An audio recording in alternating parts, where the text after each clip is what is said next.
Умение сочинять, логично мыслить, а еще опираться на литературные источники и, конечно, на себя родимого. От этой работы будет зависеть, допустят их к единому госэкзамену или нет.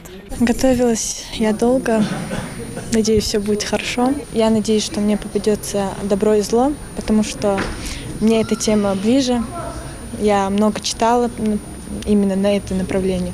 Оценивает сочинение по системе «зачет или не зачет», соответствие теме, аргументация с привлечением литературного материала, композиция, логика рассуждения, качество и грамотность письменной речи. Чтобы успешно написать сочинение, оно должно соответствовать таким критериям. А еще по объему быть больше 250 слов. Сегодня на нашем пункте зарегистрировано 318 человек, подготовлено 19 аудиторий.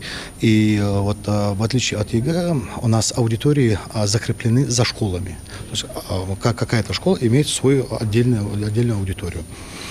Темы мы только что получили. С сентября месяца мы активно готовились к итоговому сочинению. Мы знали заранее даты, когда они будут писать его. Дети читали произведения к этим направлениям. Детям было интересно рассуждать над ними.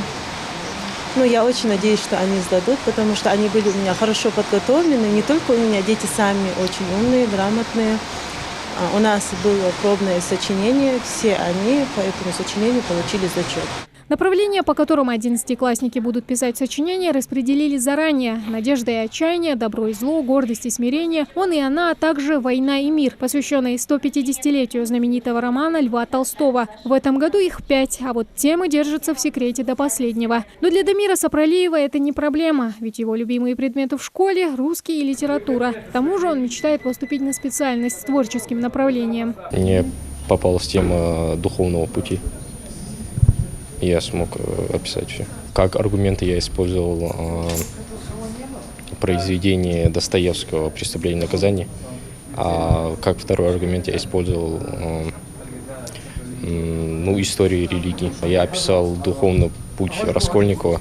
На выполнение задания школьникам отводится 3 часа и 55 минут, но некоторые справляются с этим быстрее. Лиане Дидиковой на написание сочинения понадобилось только 1,5 часа. Я выбрала направление «Надежда и отчаяние», и там тема была такая: какую книгу вы бы посоветовали тому, кто устал надеяться?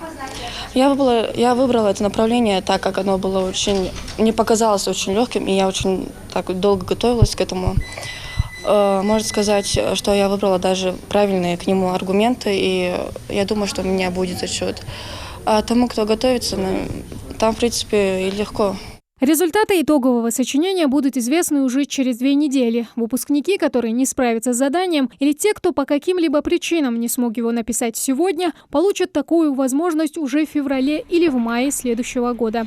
Тамара Хшигульгова, Магомед Дидигов, Новости 24.